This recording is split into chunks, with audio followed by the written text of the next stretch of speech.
Bonjour, on se retrouve aujourd'hui pour une nouvelle vidéo sur les risques psychologiques pendant ce confinement, mais aussi après le confinement, parce qu'effectivement rester confiné psychologiquement c'est pas anodin. Donc on verra ensemble quels sont ces risques, qu'est-ce qui nous attend après le confinement aussi, les facteurs aggravants et qu'est-ce qu'on peut faire pour limiter les dégâts. Alors j'ai regardé un petit peu les revues de la littérature à ce sujet pour pouvoir vous donner une information claire et vérifiée scientifiquement. Donc les revues de littérature, qu'est-ce que c'est?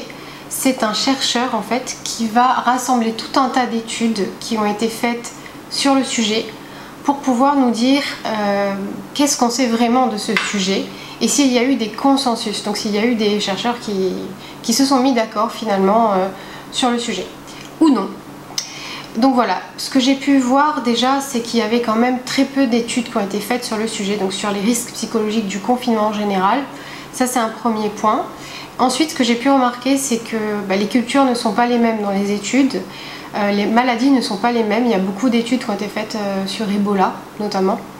Et ce que j'ai pu remarquer aussi, c'est que le temps de confinement n'est pas le même. Donc attention par rapport à ces petits aspects-là, à prendre quand même du recul. Néanmoins, je pense qu'elles peuvent quand même nous apporter pas mal de pistes de réflexion. Et oui, le symptôme que l'on retrouve le plus en ce moment est bien l'angoisse. Il peut y avoir plusieurs origines, mais en tout cas le contexte actuel est déjà assez anxiogène.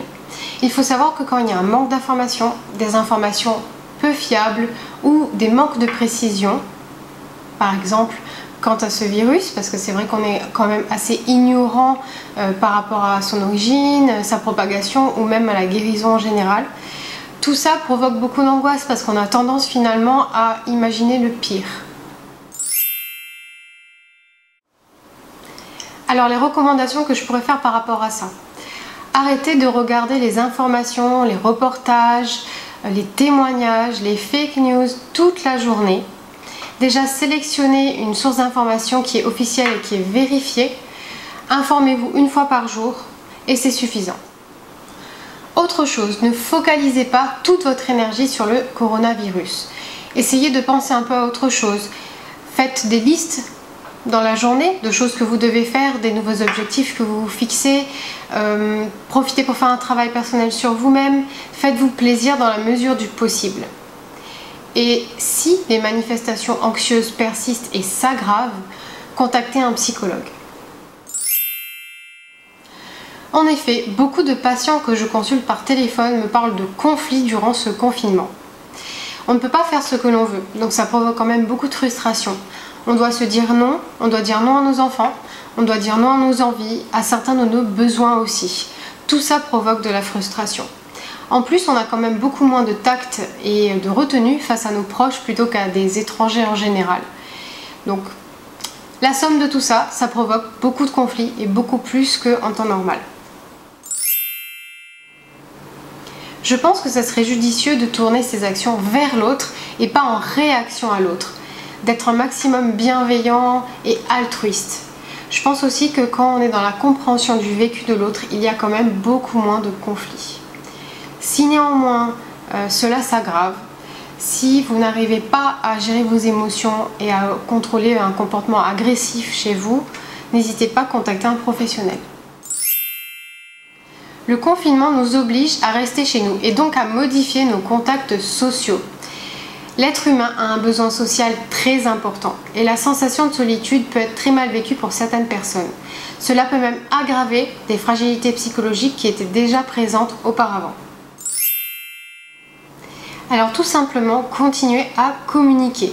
Profitez pour faire des appels vidéo à plusieurs, des jeux à distance, des challenges. En tout cas, ne coupez pas le lien social et ne vous isolez pas. L'isolement, l'angoisse, l'ennui, tout ça peut nous pousser à chercher à oublier, à s'évader. Surtout face à l'impossibilité de penser à autre chose qu'à nos propres problèmes, qu'à nos propres fragilités, qui étaient là bien avant le confinement, je le précise. On ne sait plus quoi faire pour éviter de faire face. Donc, on boit, on fume, on consomme de la drogue, on joue à des jeux de hasard. Et ça rend la réalité plus supportable pour certaines personnes. Une fois installé, il y a un cercle vicieux qui se met en place et de là apparaît l'addiction. Alors je vous recommande vivement de consulter un psychologue spécialisé en addictologie et surtout de ne pas attendre. Entre-temps, vous pouvez essayer de trouver des activités saines qui vont vous permettre de trouver une forme d'apaisement. Cette crise sanitaire et ce confinement nous donnent tous les ingrédients pour une bonne dépression. Angoisse, frustration, isolement, addiction, on l'a vu aussi. On retrouve aussi d'autres symptômes dans la dépression comme l'humeur négative, la perte d'intérêt, l'impression d'être inutile, d'être passif et l'ennui aussi. On pourrait rajouter aussi une instabilité émotionnelle, une incapacité à ressentir du plaisir, de l'autodévalorisation, des troubles de la concentration, de l'agitation, des troubles du sommeil aussi, parfois un repli sur soi, des pensées négatives, des idées noires, voire même des pensées suicidaires. Alors comme je l'ai dit juste avant, ne vous isolez pas, restez actifs, faites des plannings, faites du sport et surtout contactez un professionnel si vous retrouvez les symptômes que je viens de décrire juste avant. Et oui, c'est bien logique. Si certaines personnes ont déjà des troubles psychologiques ou des maladies psychiatriques, le confinement sera d'autant plus mal vécu pour elles. Les personnes anxieuses le seront d'autant plus, les personnes dépressives encore plus. Si c'est votre cas, alors portez encore plus attention à votre santé mentale en ce moment. Il y a aussi les facteurs aggravants externes. Il y a eu quelque chose de très anxiogène ici il y a quelques semaines à l'île Maurice, c'est l'accès à la nourriture. Et oui, si vous n'avez pas accès de manière confortable à de l'eau, à de la nourriture, à un toit pour dormir, bref, aux besoins primaires, cela risque de provoquer beaucoup d'anxiété. Les personnes effectivement n'avaient pas eu le temps de faire un stock de nourriture suffisant et les supermarchés avaient fermé leurs portes brutalement. L'aspect économique reste quelque chose de stressant pour l'avenir. En effet, de nombreuses personnes risquent de perdre leur emploi et des entreprises devront mettre la clé sous la porte. De nombreuses études ont montré une augmentation des troubles psychologiques après le confinement. On nous demande de rester en confinement, de ne pas sortir, ce qui peut donner l'impression de nous demander d'être passifs, alors que pas du tout. Nous restons actifs et utiles en restant chez nous. En psychologie, se laisser aller dans une position passive ne nous aide pas à progresser, alors que d'être actif nous permet d'aller vers le processus de guérison. Les personnes qui vont se laisser aller dans une position de sujet passif risquent vraiment de s'effondrer psychologiquement. Je suis allée voir ce que disent les études en psychologie, notamment sur la psychologie de l'enfermement, donc des détenus. Je ne nous compare pas à des prisonniers, mais on peut faire quand même un parallèle avec le confinement. On peut remarquer que certains détenus en ressortent avec un travail personnel très poussé et d'autres non. Je pense que être actif aide énormément. En suivi aussi, le patient a cette position active dans sa propre thérapie. Essayez de changer votre vision des choses et ça aura forcément un impact sur vos actions et sur vous en général.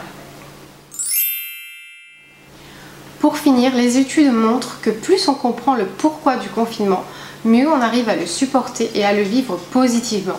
C'est encore une fois une façon d'être actif, mais là dans son devoir de citoyen pour protéger les autres et pour protéger les plus vulnérables. C'est un comportement altruiste. Et quand on a conscience de tout cela, eh ben ça nous aide et c'est beaucoup plus facile. J'espère que cette vidéo a pu vous apporter de l'aide. La prochaine vidéo sera sur les troubles de la personnalité narcissique. En attendant, je vous dis à bientôt et prenez soin de vous.